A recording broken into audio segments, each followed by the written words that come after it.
ಓ ಇವರು ರಾಜಮಾತೆ ಅಂತ ಕರಿತಾ ಇದ್ರಲ್ವಾ ಇವರು ಮತ್ತೆ ಜಾನ್ವಿಯನ್ ನೋಡಿ ಯಾವಾಗ್ಲೂ ಕಚ್ಕೊಂಡೇ ಇದ್ರು.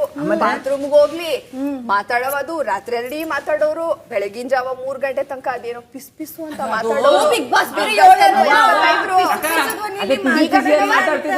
ಅದೇನು ಅಂತ ಹೇಳೋ ಅದ್ ಏನೇನೋ ಮಾತಾಡ್ಕೋತಾ ಇದ್ರು, ಎಲ್ಲರ ಬಗ್ಗೆ ಮಾತಾಡ್ಕೋತಾ ಇದ್ರು. ಅವ್ನ್ ನೋಡ್ ಹಿಂಗೆ ಇವ್ನ್ ನೋಡ್ ಹಂಗೆ, ಅವ್ನ್ ಹಂಗ್ ಮಲ್ಕೊಂಡವನೇ ಏನೇನೋ ಮಾತಾಡ್ಕೋತಾ ಇದ್ರು ಅವ್ರಿಬ್ರು. ಆ ಮಗ ಇತ್ತಲ್ಲವ ಆ ಜಾನ್ವಿನು ಇವ್ರು ಏನು ದೂರ ಆಗ್ಬಿಟ್ಟವ್ರಲ್ಲವ, ಒಂದಾಗ್ತಾರ ಇಲ್ಲ ಹಂಗೆ ಇರ್ತಾರ. ಅವರು ಜಾನ್ವಿನುವೆ ಅವರುವೆ ಸೇರಕ್ಕಿಲ್ಲ. ಜಾನ್ವಿ ವಿರುದ್ಧ ಅಶ್ವಿನಿ, ಅಶ್ವಿನಿ ವಿರುದ್ಧ ಜಾನ್ವಿ, ಇದೇ ಭವಿಷ್ಯ ಕೇಳು ಒಂದಾಗಕ್ಕಿಲ್ಲ ಅವ್ರು.